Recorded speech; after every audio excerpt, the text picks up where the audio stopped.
Hi, welcome back to the Essential Coaching Skills Podcast. I'm Doug O'Brien.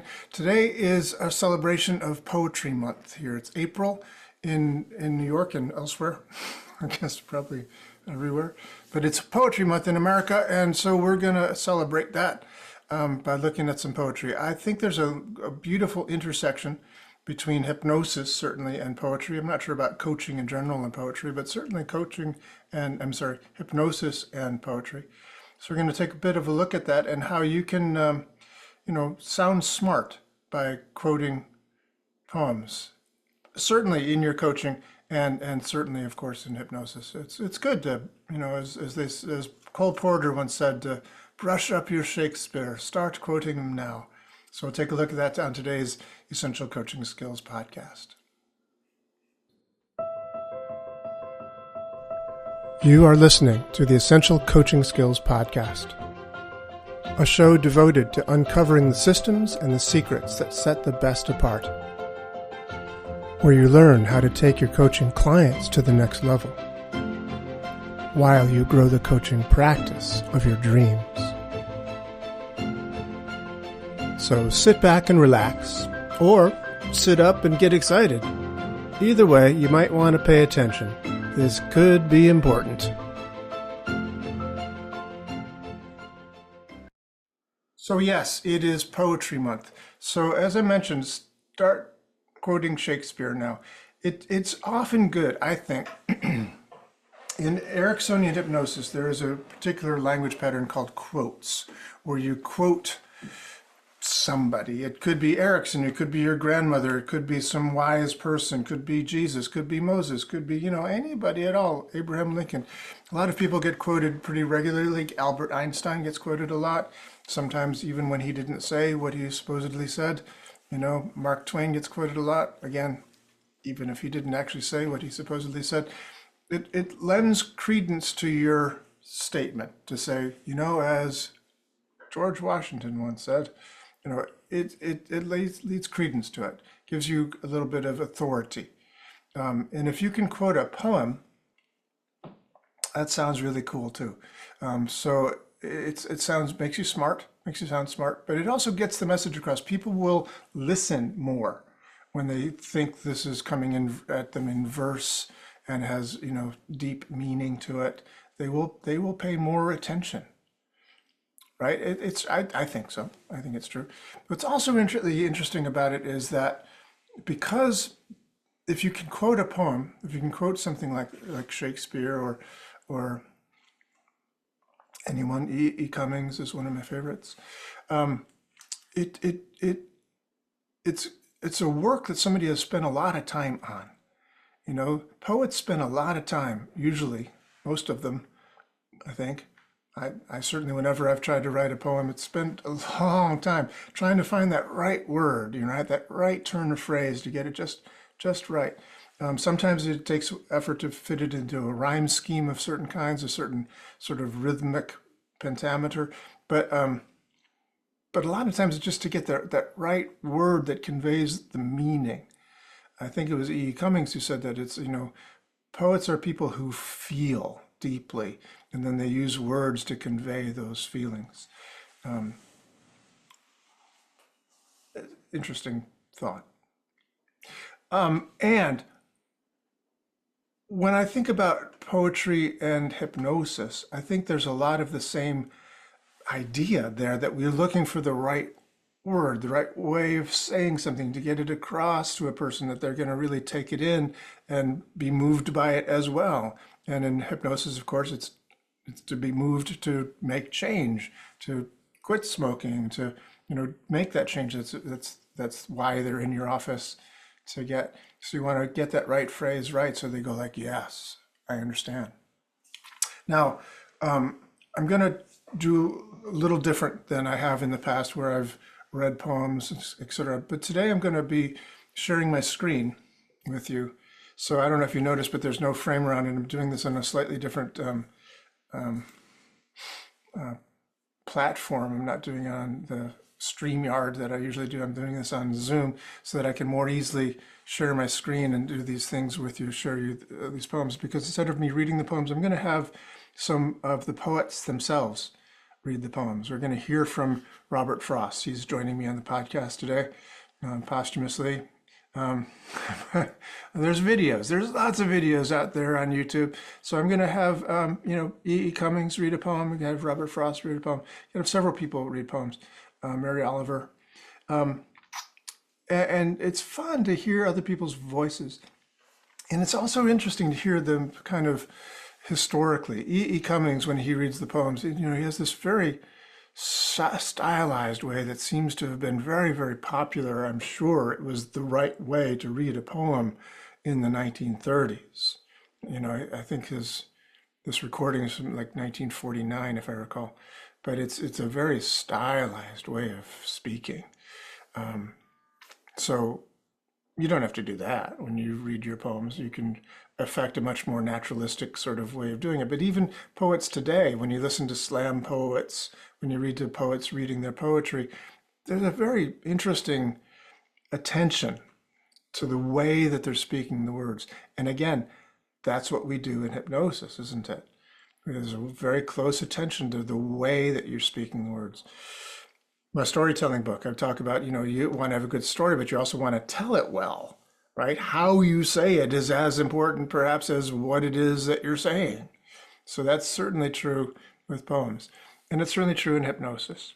So the first thing I want to just share with you is this. I'm going to share my screen, and this may or may not work as well as I envision it.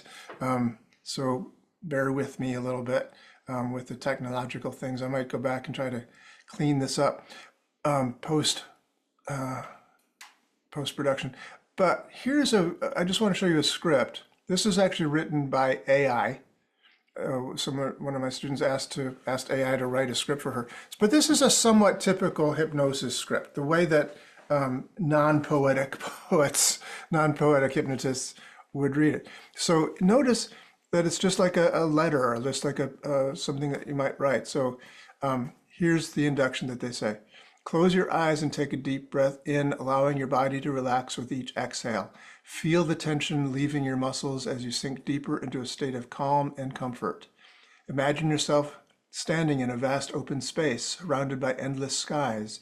You feel a gentle breeze caressing your skin as you look up at the sky above you. As you gaze upward, you notice fluffy white clouds drifting lazily across the expanse of blue. These clouds represent any excess weight or burdens you might carry with you. And then it tells you that it's an analogical visualization. All right, so basically, the way I read it is pretty close to the way that it's written there. In other words, there's no real spacing. One of the things I would like to show you real quickly is a little clip of Milton Erickson doing an induction with someone. It's when I say induction, he's not inducing hypnosis. He's talking to them. They're already in a trance. He's talking with them. But I want you to notice how he speaks. It's a very interesting way of speaking that he does. So this might be a little more challenging for me to share this screen exactly with you.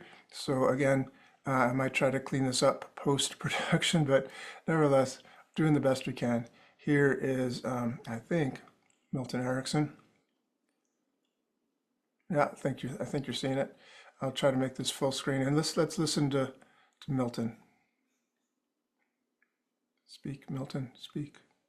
So, put together ideas for better understanding. You dream in a snowstorm, be very cold, and kidneys go warmly in bed. You dream that you're very hungry, that you've had a good dinner. Anything that happens to you can come forth as a dream, and you never have to be worried about it. Your unconscious is sorting in your memories, your understanding, your hopes, your anticipation, your wishes, and trying to make for a new arrangement of everything that you have learned, a new arrangement that will be for your betterment. and for your satisfaction. And very nice and comfortable, comfortably cool and ease. And as you are that way, you reveal your understandings of values of life. You reach and understand that every happiness is earned and given to you. It's merited. Okay, we'll stop there. Thank you, Milton. That was lovely. And what I want you to notice is that he doesn't speak just like a normal conversation. He is speaking slower than normal, than a normal person would be speaking in a normal conversation, as I'm speaking right now. And there's more pauses, there's more spaces, there's more moments of silence. Now, it's not exaggerated. He's speaking somewhat normally, but there's still more spacing than the way I read the previous thing. What I'd learned along the way as well from Dave Dobson is a great way to have deep rapport with the client, your hypnosis patient, if you will, and also to make it very trancy, is to monitor their breathing, watch their breathing. So when your client is sitting in your room with you, you watch their breathing, and you try to speak only, or at least predominantly, on their exhalation. If you speak predominantly on their exhalation, and then, of course, stop speaking as they inhale, then you create a really interesting rhythm that is totally linked to the client's own rhythms. You know, it's their breathing, right? So you have deep rapport with them, but it also causes you to pause and stop talking a lot, you know? So there's lots of places of silence. So when I prepare for doing seminars and group hypnosis and stuff, I often will write down a script in this kind of fashion that lets me know that I'm going to be pausing a lot. So let me show you another. I'm going to share my screen again, show you a script that I wrote. And of course, I write the scripts as exercises. I don't use a script when I'm working directly with a person. But as I write this thing, it sort of gets me in the frame, that mindset of I'll be speaking like this. And then I do speak a lot like this. Again, I don't read the script, but it has informed my thinking. So this is what it looks like. Let me see if I can make it just this one. Let me stop sharing a little bit. Start that again. See if I can just do this one. So to see it more clearly there. Yeah. So this is a script I used when I used to travel the country doing weight loss and smoking cessation seminars. And so this was during the weight loss class. I told this story. And I would, people are in a trance here, right? So the room is, everybody is either lying on the floor or sitting in a chair, and they've got their eyes closed, the lights are dimmed, and I've induced hypnosis within hypnotic induction, and now I'm telling a story during the hypnotic piece. So I'm not talking conversationally, I'm talking, if you will, hypnotically. So I tell the story a little bit like this. I say, I have a friend, Ron, who lives down in Florida. Ron is retired and moved there from Pittsburgh for the weather. Ron is a big fan of weather. Well, it turns out that other people have had that very same idea. There are quite a few retired people in Florida. I don't know if you were aware of that. It's true. I looked it up. One of them is this guy who lives next door to Ron named Tex.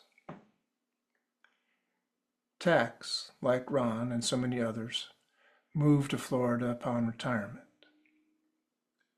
Tex, however, is not from Pittsburgh. Tex, as you might well imagine, is from Cleveland. So anyway, I go on like that for quite some time. But notice that there's preset that rhythm, but it is also kind of like poetry, because it's the set sort of rhythm and I don't know, it's not verse exactly, there's no rhyme scheme, but it is short little sentences like a poem might be, right? Like a poem often is. So again, we're looking for the right word and we set these rhythms up, and it's so poetic in so many ways. I really do feel there's an opportunity to kind of use poetry, and I will often do that. One of the poems I'll use often with clients in groups like this is a poem by E. Cummings called I Thank You, God, for Most This Amazing Day. And I love the poem, but I think it offers sort of a hypnotic message that's really good too. You know, just to be present and aware and grateful for the day. You know, I thank you, God, for most this amazing day, for the leaping greenly spirits of trees in the blue true dream of sky, and for everything which is natural, which is infinite, which is yes. Poem goes on to say, I who have died am alive again today, and this is the sun's birthday. This is the birthday of life and of love and wings, and of the gay, great, happening illimitably earth. But I won't tell you any more of the poem. It's almost over, actually. That's 3/4 of it probably right there. But I thought it'd be fun to hear E. Cummings read that. Wouldn't you like to hear him speak it? It's interesting. Like I said, he has a very sort of stylized way of speaking. So let's listen to E. Cummings speak, I thank you, God, for most this amazing day. I think you'll enjoy this. Here we go.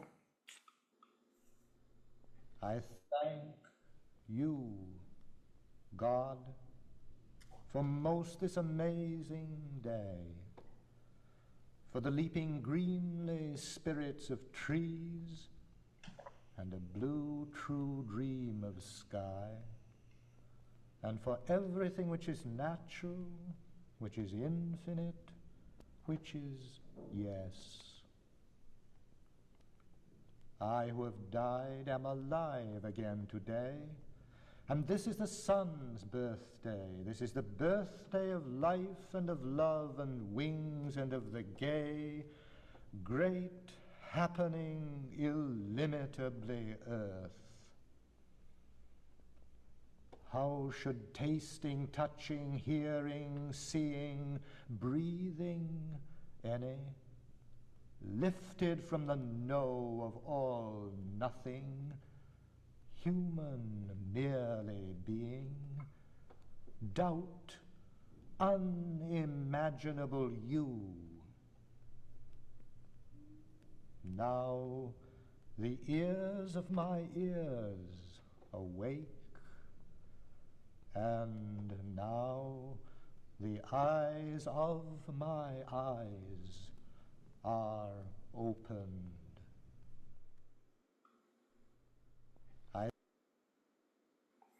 Right. Pretty cool, huh? E. Cummings. So, yeah, I thought it'd be fun also to listen to another poet I like to listen to a great deal. So Robert Frost is up next. Robert Frost, this again, there are very few poems that I've actually have memorized, but one of them also is by Robert Frost, which is a road less traveled. You know, two roads diverged in a yellow wood, and sorry I could not travel both and be one traveler. Long I stood and looked down one as far as I could to where it bent in the undergrowth. So let's listen to Robert Frost reading his poem right here, right now. Is time a factor in the perfection of a poem?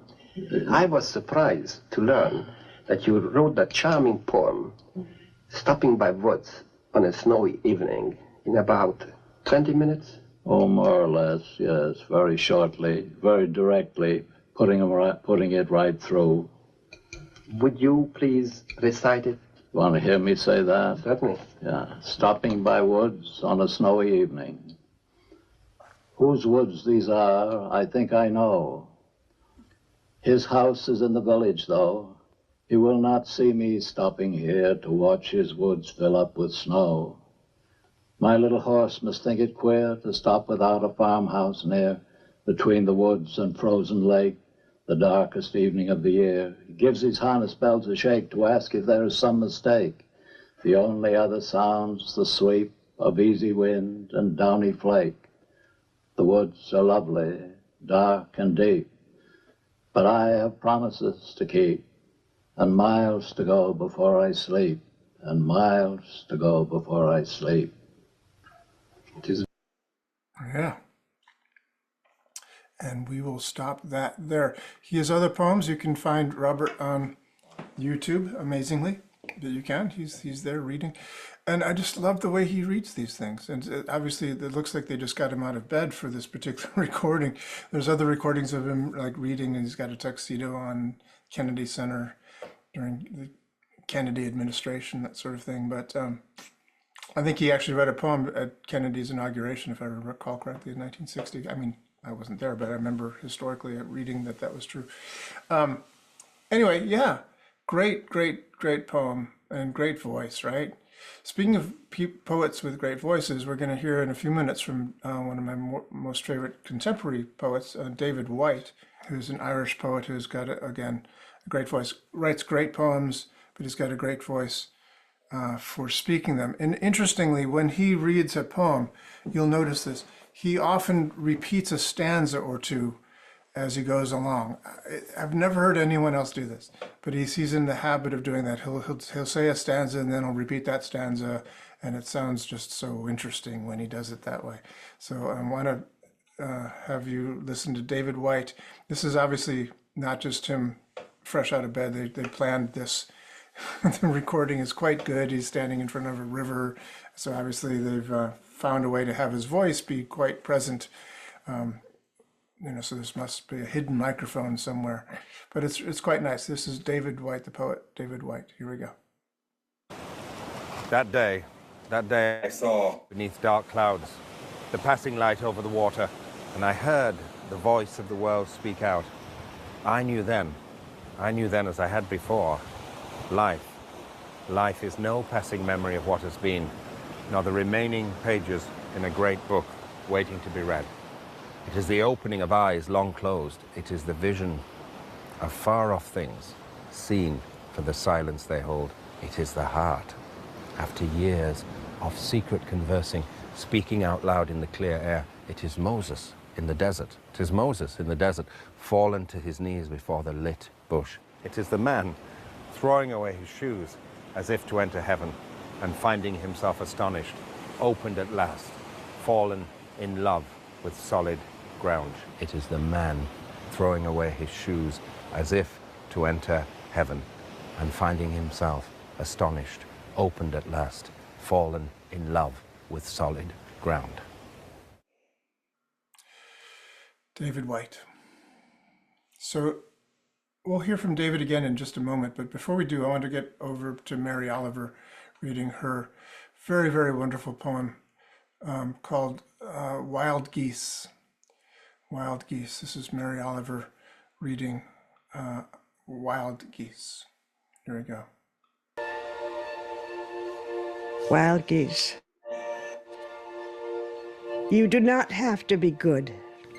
You do not have to walk on your knees for 100 miles through the desert repenting. You only have to let the soft animal of your body love what it loves. Tell me about despair, yours, and I will tell you mine. Meanwhile, the world goes on. Meanwhile, the sun and the clear pebbles of the rain are moving across the landscapes, over the prairies and the deep trees, the mountains and the rivers. Meanwhile, the wild geese, high in the clean blue air, are heading home again. Whoever you are, no matter how lonely, the world offers itself to your imagination, calls to you like the wild geese, harsh and exciting, over and over announcing your place in the family of things.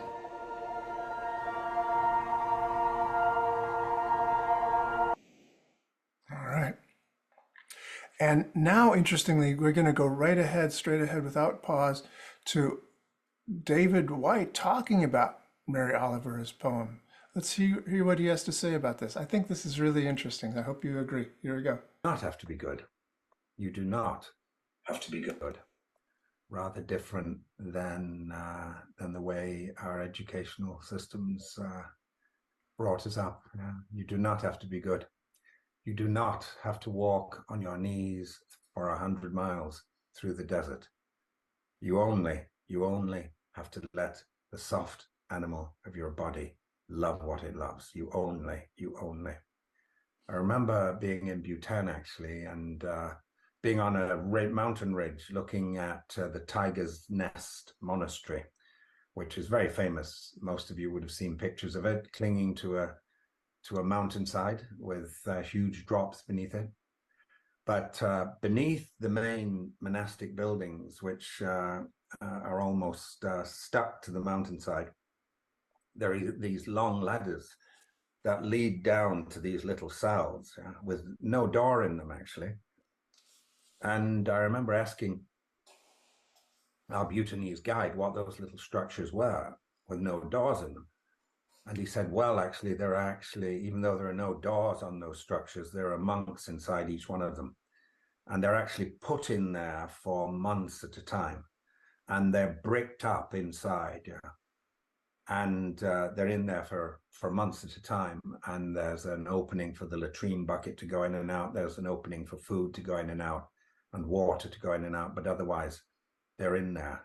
And I remember I think I was just memorizing this poem at the time. And I said to myself, they're just trying to get through Mary Oliver's only. You only have to let the soft animal of your body love what it loves. And it's lovely to think that you don't need to brick yourself up for 3 months, actually. You only have to let the soft animal of your body love what it, that's all. That's all you've got to do. Half a step. Just fall into it, fall towards it. You only have to let the soft animal of your body love what it loves. Tell me about despair, yours, and I will tell you mine. But meanwhile, the world goes on. Meanwhile, the sun and the soft pebbles of rain are moving across the landscapes, over the prairies and the trees, the mountains and the rivers. Meanwhile, the wild geese, high in the clear blue air, are heading home again. Whoever you are, no matter how lonely, the world offers itself to your imagination, calls to you like the wild geese, harsh and exciting, over and over again, announcing your place in the family of things, over and over again, announcing your place in the family of things. David Whyte.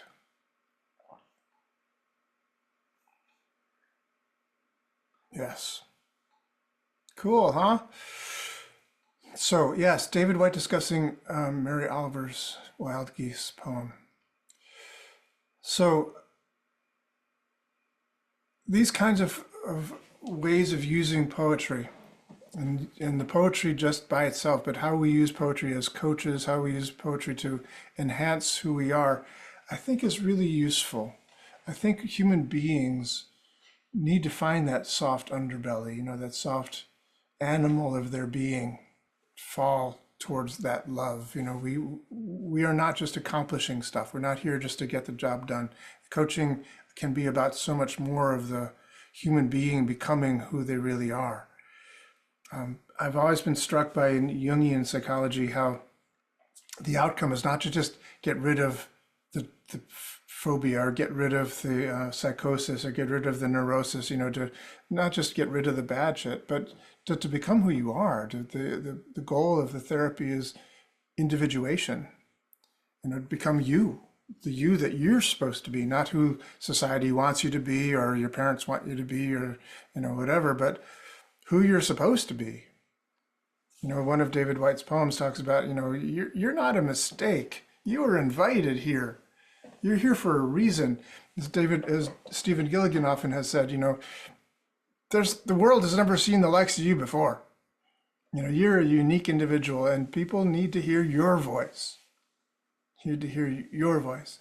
And so in a few moments, we're going to hear again from David Whyte talking about finding your voice. Finding your voice, what that means. And I think it means for him in this particular instance, finding your speaking voice as well as your, the voice that you put on paper, if you will, as a poet, that sort of thing. But first I want to share one more poem with you from, again, a very contemporary poet, a friend of mine, friend of ours, friend of the show, Julie Flanders, who is an amazing poet and a publisher of many books on poetry or books of her own poetry, including this one, most recent, I believe, book called Watermarked Poetry. But Julie is also a lyricist for the rock and roll band. I don't know if it's rock and roll exactly, but the band October Project. Her husband, Emil, writes the music for that, but it's an amazing, fabulous, amazing band.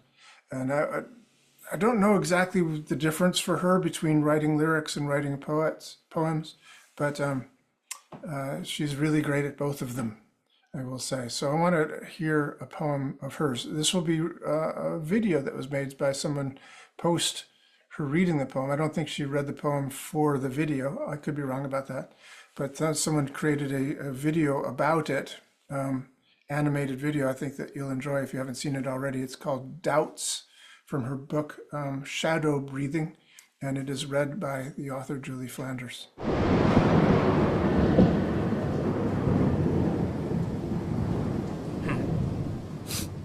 Doubts. Do not let them in. They eat dreams. Color first. But they eat everything, including the skin. Do not let them play. They always win. Doubts get fat on what you fear to love. They are always right there beside you, or sometimes hovering above. Doubts love whispering in your own voice, into your secret ear. Doubts linger, even when they pretend to go away. Even so, they are still near. Doubts will not ever be your friend. They will seduce you. They will lie to you. They will allow you to imagine and pretend whatever is untrue. Doubts live forever. Doubts never end. When a doubt offers you a gloved hand, you must say no. You must not try to understand or to explain. You must not argue. You must not blame. You must continue to be the same or better than you were. Doubts are insidious wherever they occur. They stay stuck in your emotions, and doubts pretend they are an ocean, and they invite you to drown. You must hold the doubt down until it stops breathing. If a doubt comes back, make it write you a letter, full of its seething, broken teeth and its false attack. When you see a doubt, turn your back on it, or if you must, come right up to it, break its trust, and stare it in the face. Tell a doubt you don't believe it. You will not draw it into being. In fact, you will erase its sneering face until it is a mere smudge. Sometimes, when a doubt is strong, you will be tempted to budge in its direction, to play along, to sing its song. Don't ever play. Doubts will always betray. Instead, conduct an orchestra of belief in your head. Let every instrument sing praise until you raise the horizon and turn a doubt into a pale wraith that fades from view. Court faith, court beauty, court gratitude, and express your happiness in thunderous different ways. When your world goes broken and you have too much room for doubts, remember this: tell doubts to get out. And instead, invite yourself to receive joy. Invite yourself to perceive what is possible, to what you believe, to what you hope, to what you know and can see to be real. Doubts will steal and eat your dreams, but only if you let them. The best way to defeat them is to leave them and forget them.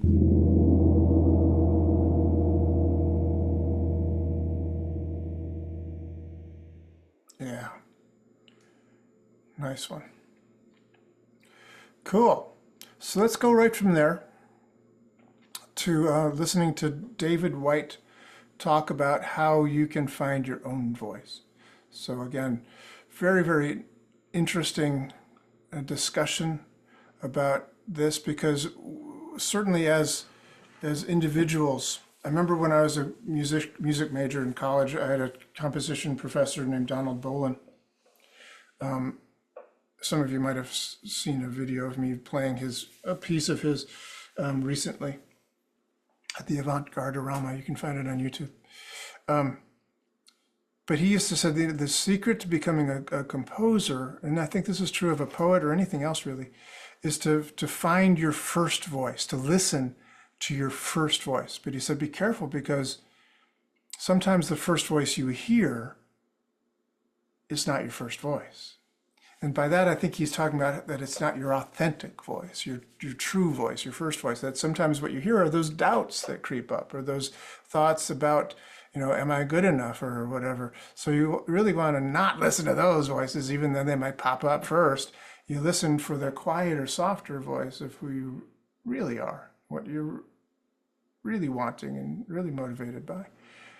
So and within that, of course, is finding your own speaking voice, and how do you, let yourself be comfortable in your body to let your voice be out, so that, because everybody has a beautiful voice, it's unique to them. As Stephen Gilligan once said, the world has never seen the likes of you before.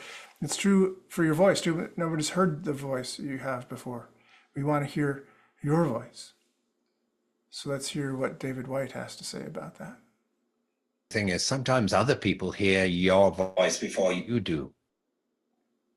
I remember a French friend I had at university, and in his very intense French way, he once stopped me one day and said, when you say certain things, I stop, and other people stop too. You say certain things, and I feel like a door is opened for me.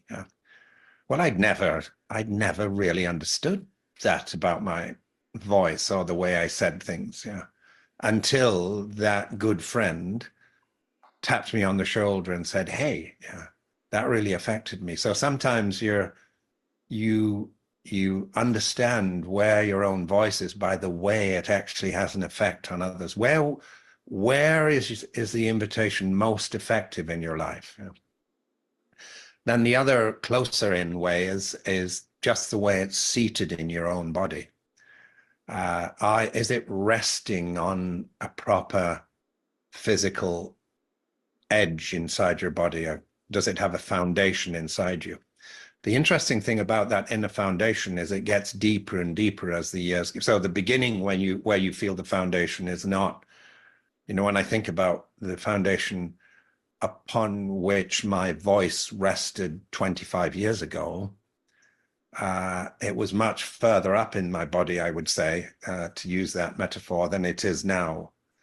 And it was less down, less grounded, But the way, just to start to apprentice yourself to the way your voice feels in your own body.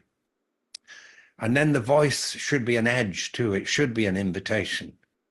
And it should be an invitation to vulnerability. If there's no vulnerability in your voice, then there's almost no invitation. And I'm not talking about weakness now.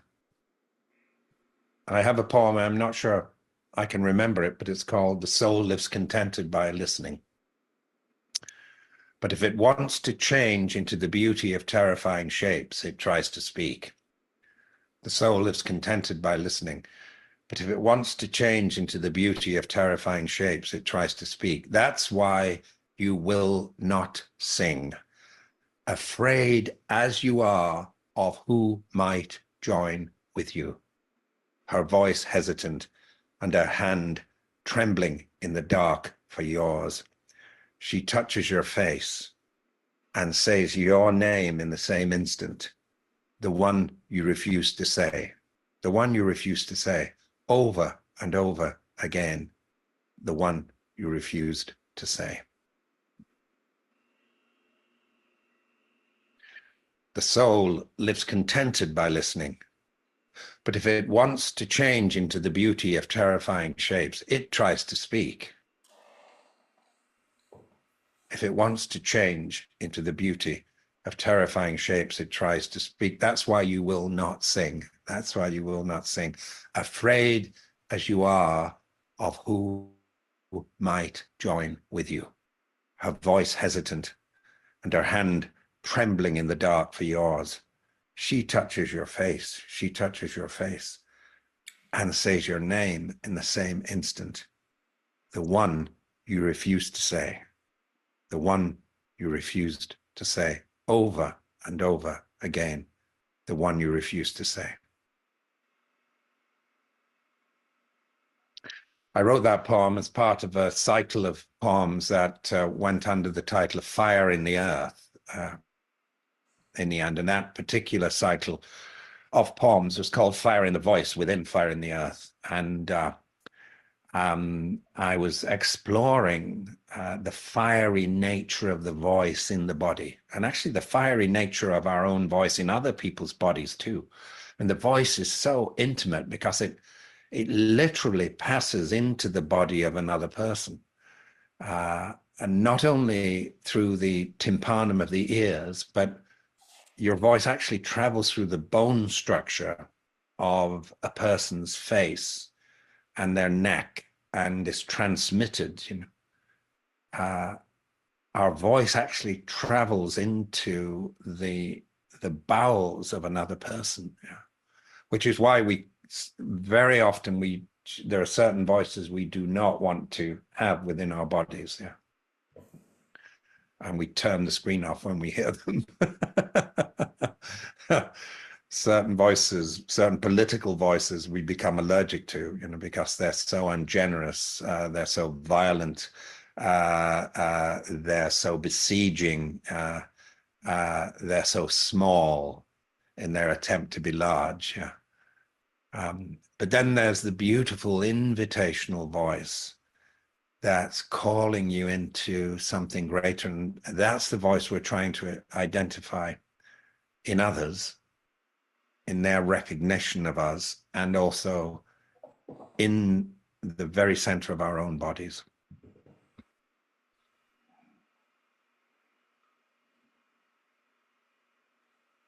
Beautiful.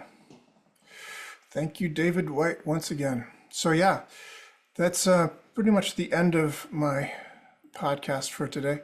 So I just wanted to say one more thing before we go, and that is that there is an opportunity for you, if you want to, enter a contest. October Project, the band that Julie Flanders is the lyricist for, and singer, by the way. She also is one of the two singers in the band. She and October Project are having this contest, a poetry contest. So if you go to octoberprojectmusic.com, I'll put it in the show notes below, but octoberprojectmusic.com, you can enter the poetry contest, and it runs for all of April. So you got to get your contest, your entries in before the end of the month. So we're recording this circa the middle of the month. So we've got a week or two to go, 10 days or so before the end of the month. So get those cards and letters in. Enter, it's fun. It's free to enter, and you can go to octoberprojectmusic.com and enter there. And thanks to Julie Flanders and all of the members of October Project for putting that on. So this is the end of our show for today. Thank you for being here. Please feel free to like and subscribe and do those things. It helps us more than you know. I really do appreciate you doing that. And I hope to see you here again next time. Have a very happy holiday, whatever it might be for you, Easter, Passover, etc. But I hope you're enjoying it and are safe and doing well. Thanks.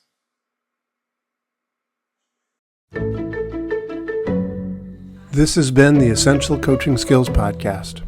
Thank you for being here. It's a pleasure seeing you again. Hope to see you again real soon.